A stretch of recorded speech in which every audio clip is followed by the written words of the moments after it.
Olá, pessoal!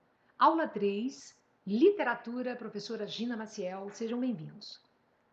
Começamos nosso trabalho revisando, como sempre, claro, gêneros literários.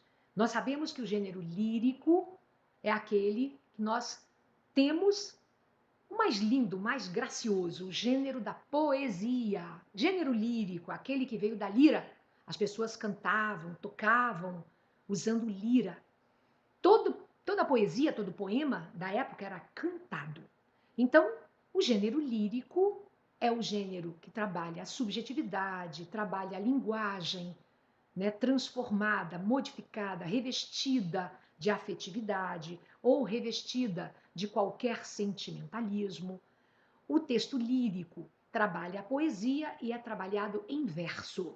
O que é gênero dramático? Todo texto escrito para ser encenado. Quando você vai encenar, você descreve a cena, descreve a personagem, que roupa o ator vai usar, o que o autor quer com a iluminação, com a paisagem. Tudo isso é descrito na cena. Então, texto dramático, gênero dramático, é aquele que trabalha a encenação. E o que é gênero épico? Trabalha com elementos heróicos, elementos da mitologia, elementos fantásticos. São textos grandiosos que mostram histórias grandiosas. E o que é narrativo? Todo aquele que vai narrar. O épico também narra, só que o épico narra coisas grandiosas e fantásticas. E o narrativo? Narra uma fábula, narra um conto, uma crônica, narra a novela, o romance. Então, narrativo é aquilo que tem narrador, personagens, espaço, enredo, tempo, os elementos da narrativa. Perfeito? Trovadorismo. Em que século o trovadorismo se desenvolveu? Séculos 11 e 12. Quem escrevia os poemas? Os trovadores. Quem são trovadores? Poetas que criavam os textos em verso. Os textos eram cantados pelo jogral. O jogral saía e cantava. O menestrel tocava, as baladeiras dançavam e as pessoas então assistiam a um lindo espetáculo. O trovadorismo vai trazer uma poesia de muito escárnio. Que poesia é essa? A poesia de maldizer. Aquela em que as pessoas falavam o nome de quem queriam ofender.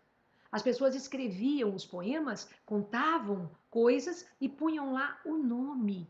Todo mundo ficava sabendo. E essas pessoas saíam de feudo em feudo, de cidade em cidade, contando essas histórias, apresentando elementos políticos, situações sociais, ensinando as pessoas por meio da poesia de que maneira esse homem deveria demonstrar seu amor.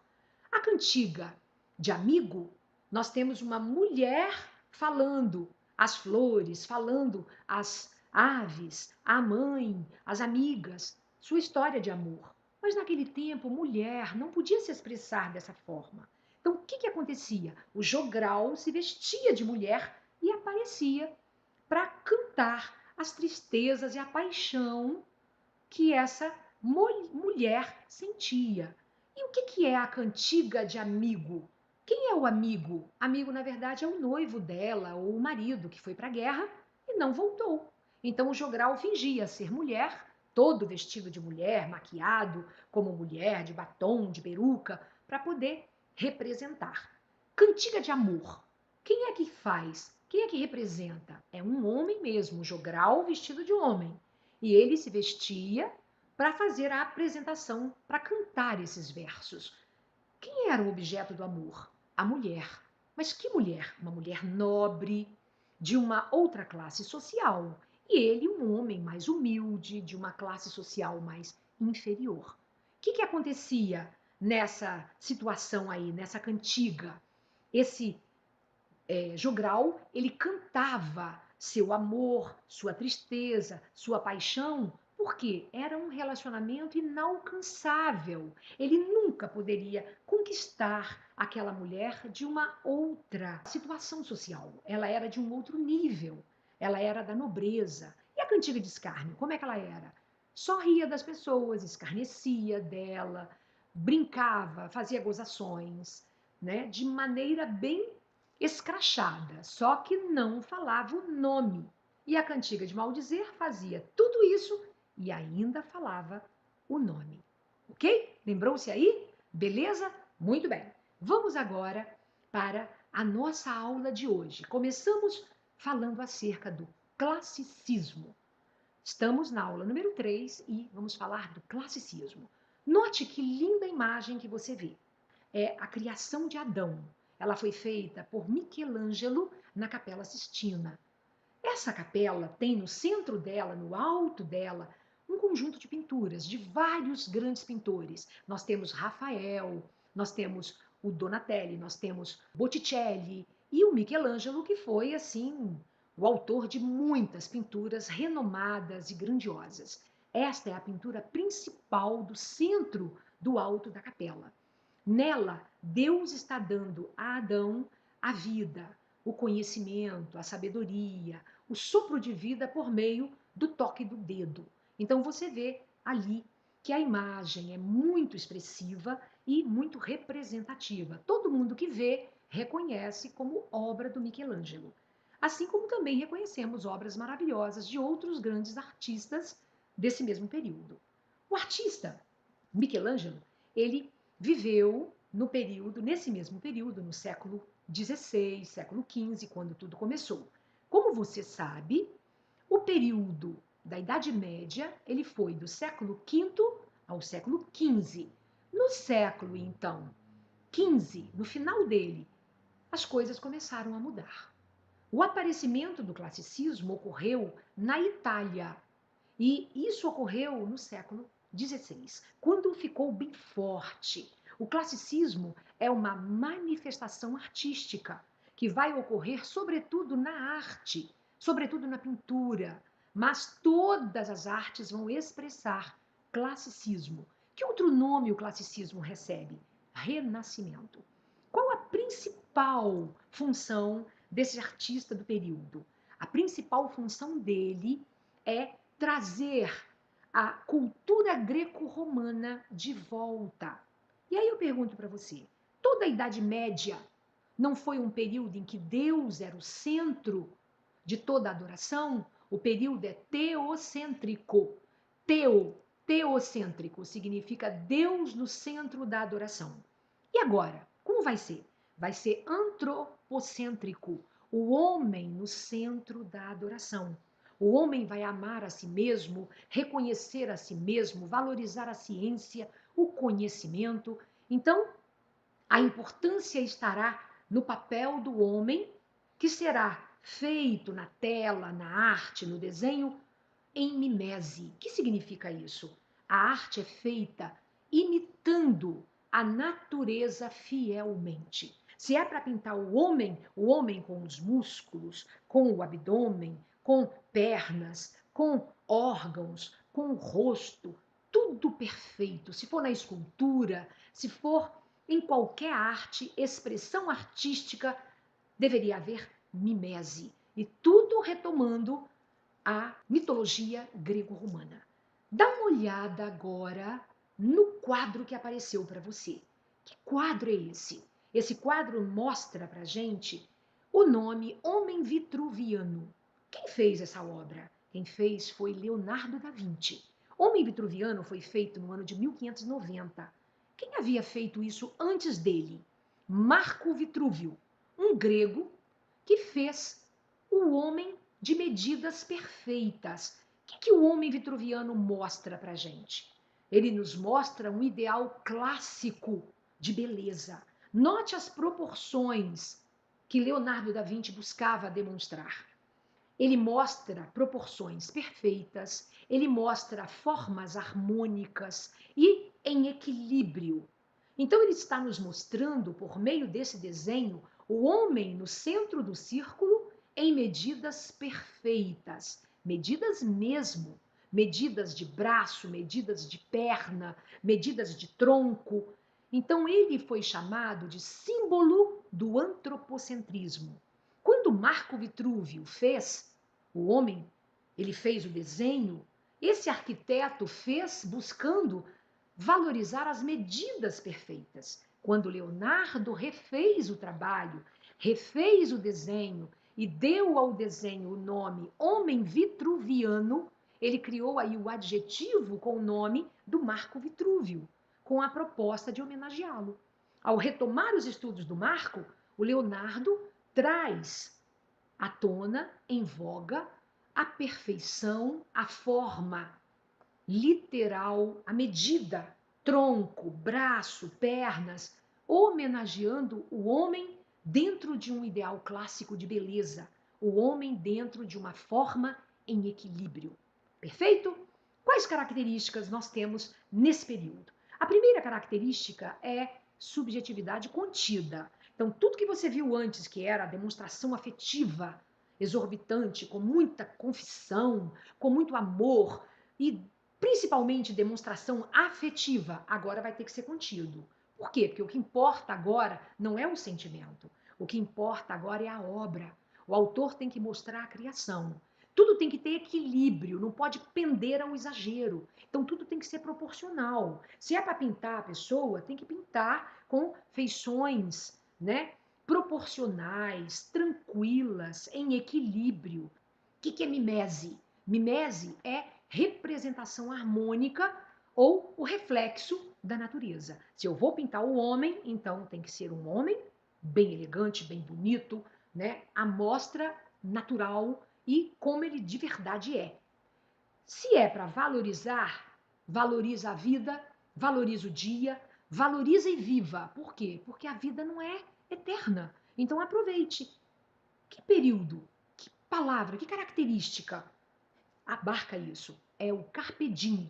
Quando nós pensamos em carpe diem, nós pensamos em aproveitar a vida, aproveitar o dia. Por quê? Porque tudo passa, tudo é passageiro, tudo é efêmero. O que significa neoplatonismo? O que é neo? Novo. E o que é platônico? Platônico é tudo aquilo que não tem intenção, é tudo que é gratuito, espontâneo. Então era para valorizar o platonismo, o amor sensual, sem interesse, sem intenções.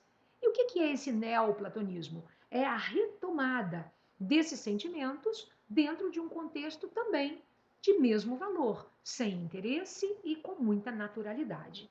O humanismo, então, vai colocar o homem no centro do pensamento filosófico. O homem estará centrado dentro de um período de adoração, de valorização, tal como a ciência, esse homem vai ser a representação do ideal de beleza e perfeição. Agora, não mais Deus, mas o homem.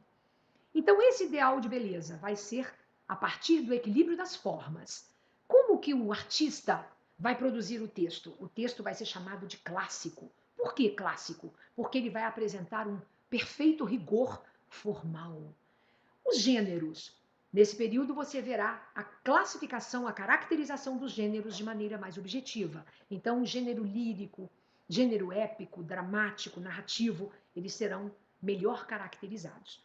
O Renascimento, então, vai ser um movimento científico e cultural. Olha que linda obra que está sendo exposta para você. A obra é de Sandro Botticelli, O Nascimento de Vênus. Olha que coisa linda. Você já começa a perceber, então, a presença de mitos, de seres míticos da mitologia.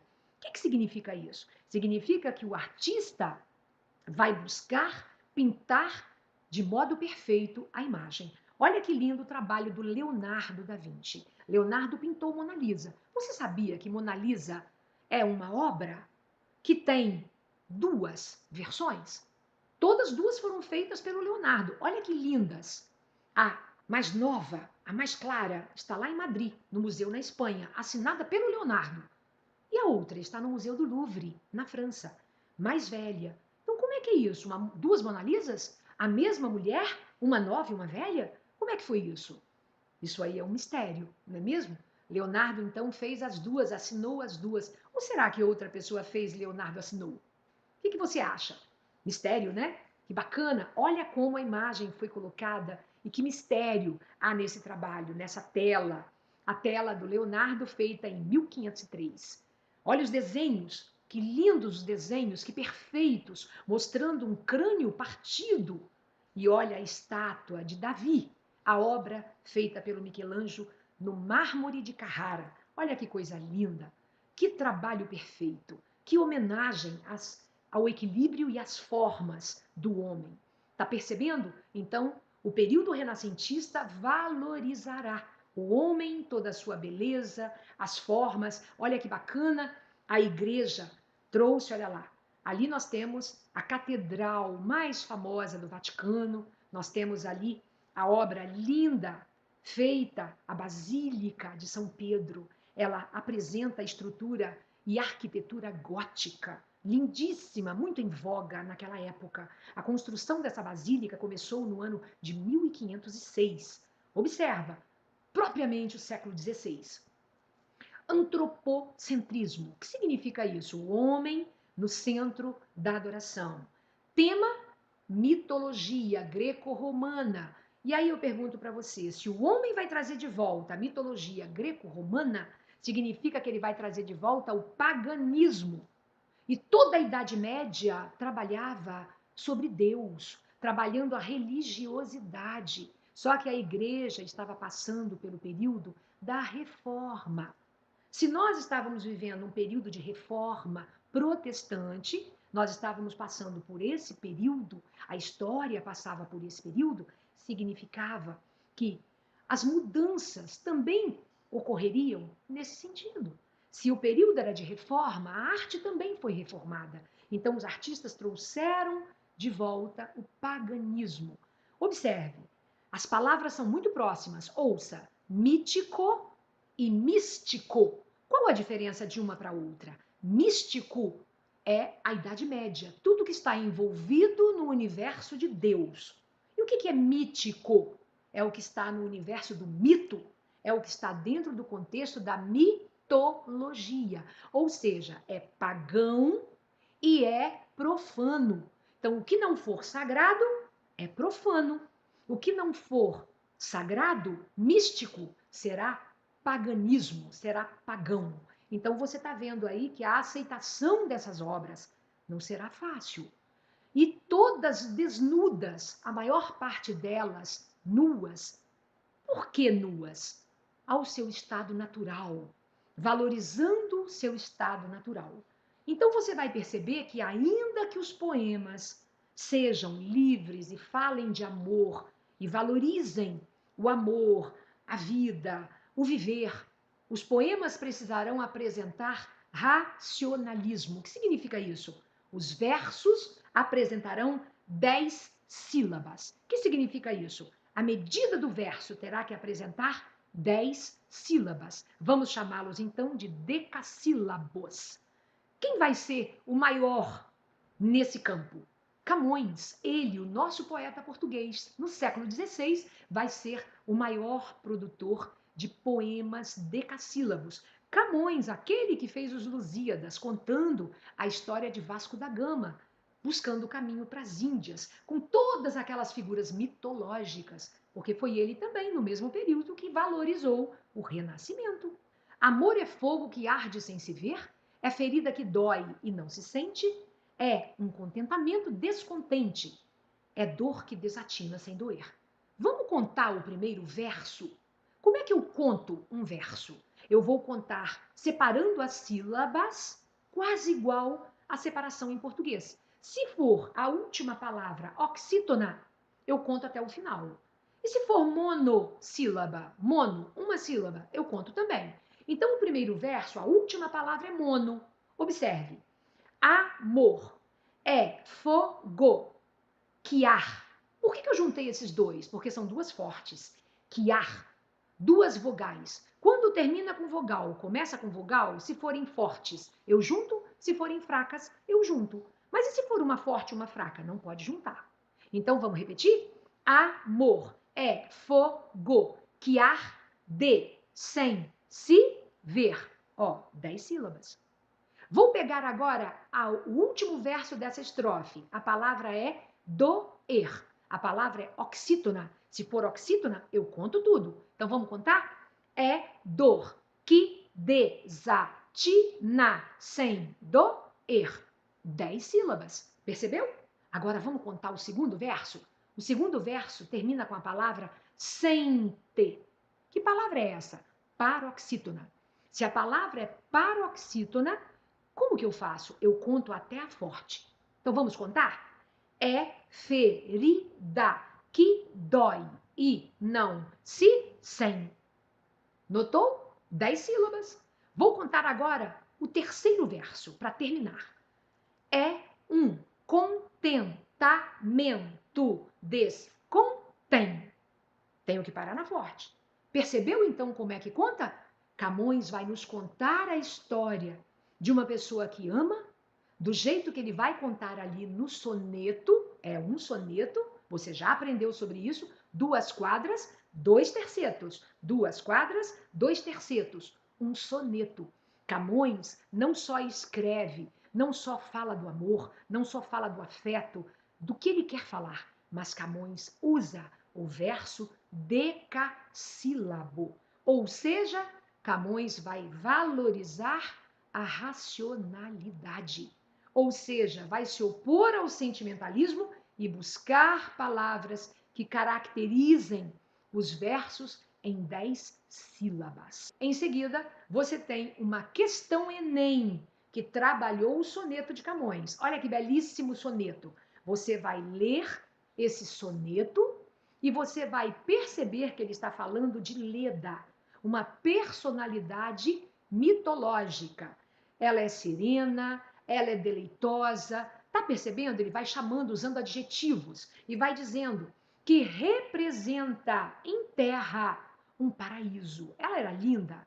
E aí ele diz, entre rubis e perlas. Por que ele fala perlas e não pérolas? Porque ao dizer perlas, doce, riso, ele está falando de pérolas, mas se ele colocasse o ó, você teria mais uma sílaba, não formaria 10. O poeta, então, tem autonomia, tem liberdade de expressão para criar dessa forma. De baixo, observa o que ele diz, de ouro e neve cor-de-rosa. Está percebendo como ele fala? De modo lindo. Em seguida, você vê uma pintura de Rafael Sanzio. Olha que linda a pintura de Rafael. A mulher com o unicórnio. Então, desde aquela época, as pessoas já sonhavam em encontrar cavalos especiais com chifres, cavalos mágicos. Olha que coisa linda. Rafael Sanzio, então, faz a pintura no ano, olha lá, 1520 foi o ano de morte de Rafael. Essa pintura foi feita bem antes do período de morte dele. Olha a valorização do belo, os elementos plásticos que são colocados ali.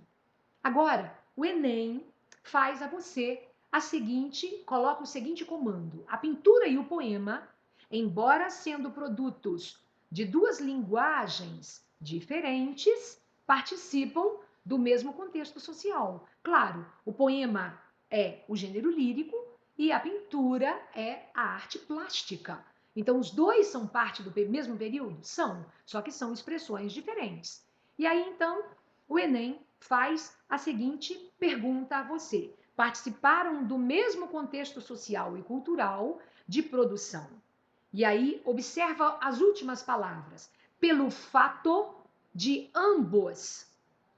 Então, pelo fato de ambos, o que ambas as obras vão apresentar que vai caracterizá-las?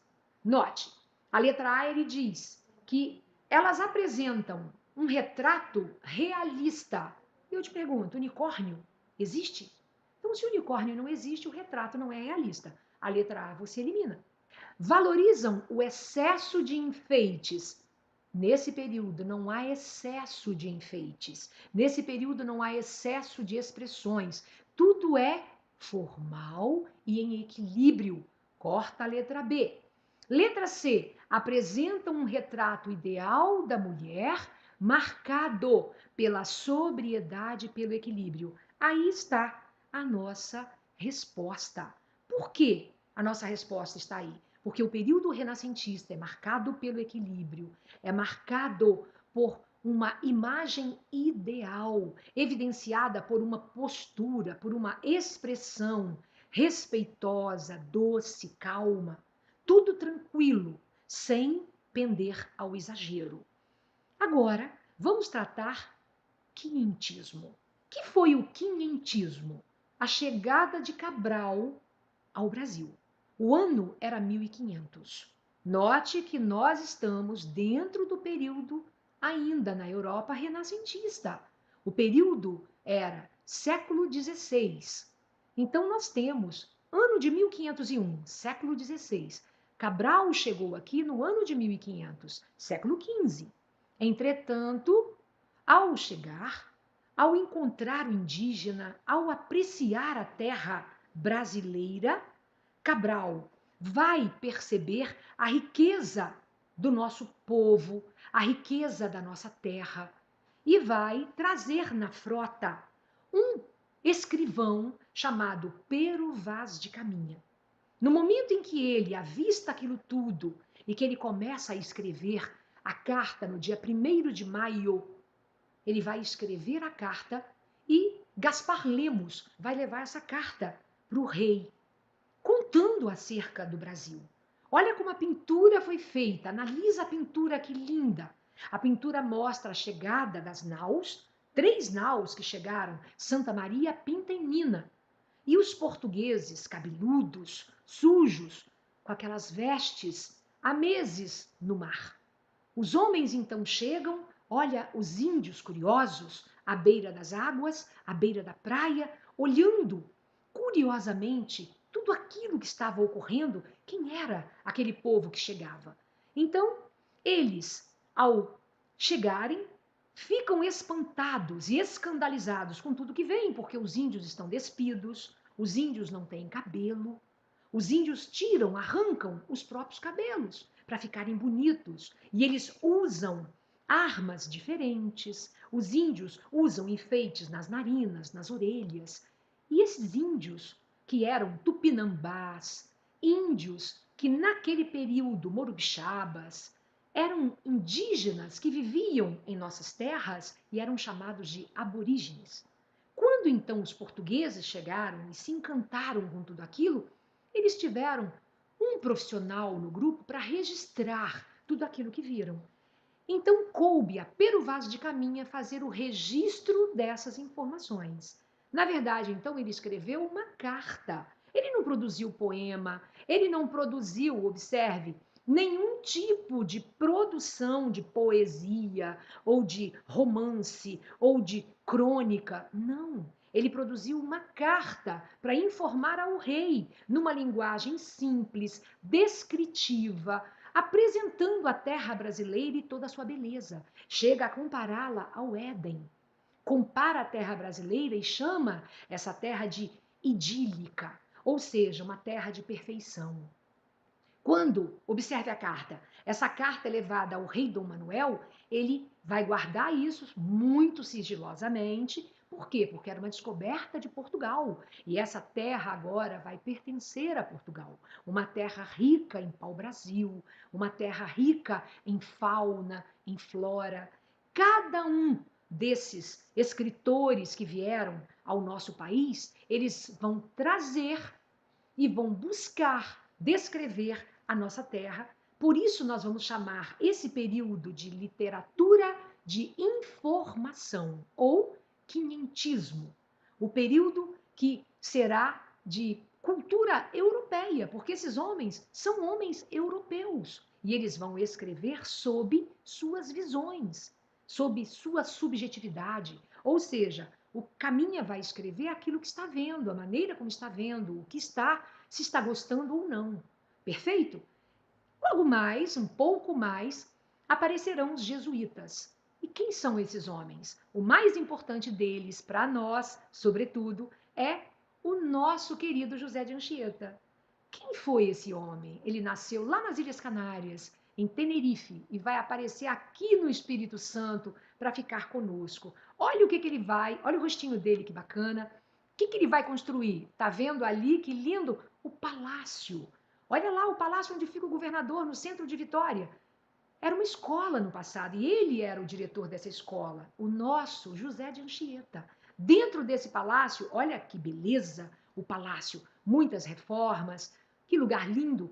Ali Nesse local, ele trabalhou como diretor, ele deu aula, ele o catequizou. A proposta de catequese sempre foi catequizar o indígena, fazê-lo converter-se a Deus, conhecer o Evangelho, deixar as práticas indígenas para uma nova vivência. O que você percebe então? Você percebe, olha lá, que riqueza tem o palácio lá dentro. Você já esteve lá no túmulo do Anchieta? Olha como era o túmulo no passado e olha que lindo o túmulo hoje. Que beleza, o túmulo hoje fica no chão, vidros, lindo local. Quando você puder, passa lá para visitar, para conhecer o local.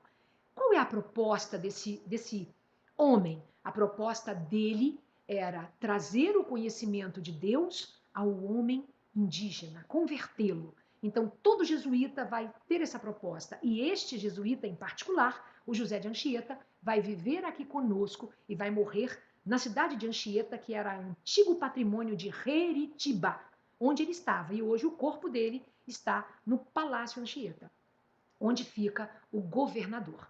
Temos aí agora mais um texto que foi proposta do Enem, um texto com uma descrição do Caminha, ele vai descrever o indígena, e aqui nós temos uma linda obra do Cândido Portinari, nos mostrando a chegada das naus e o indígena ali horrorizado, olhando aquilo tudo apavorado. Olha o índiozinho azul, que incrível, ele está desesperado com a mãozinha no rosto e todos apontam, mostrando, olha que beleza, olha que coisa diferente.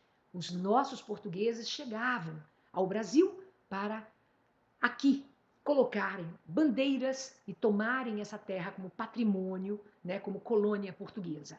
E aí o Enem nos faz a seguinte coloca lá o seguinte comando: pertencentes ao patrimônio cultural brasileiro, a Carta do Caminha e a obra do Portinari retratam a chegada do português ao Brasil. Da leitura dos dois textos, o que é que se pode constatar?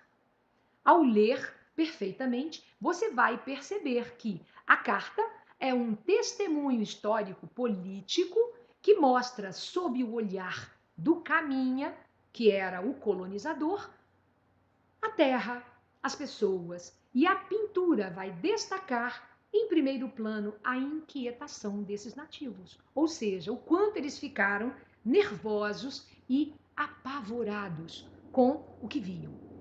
Excelente semana para você, ótimos estudos e nos vemos na nossa próxima aula. Grande abraço!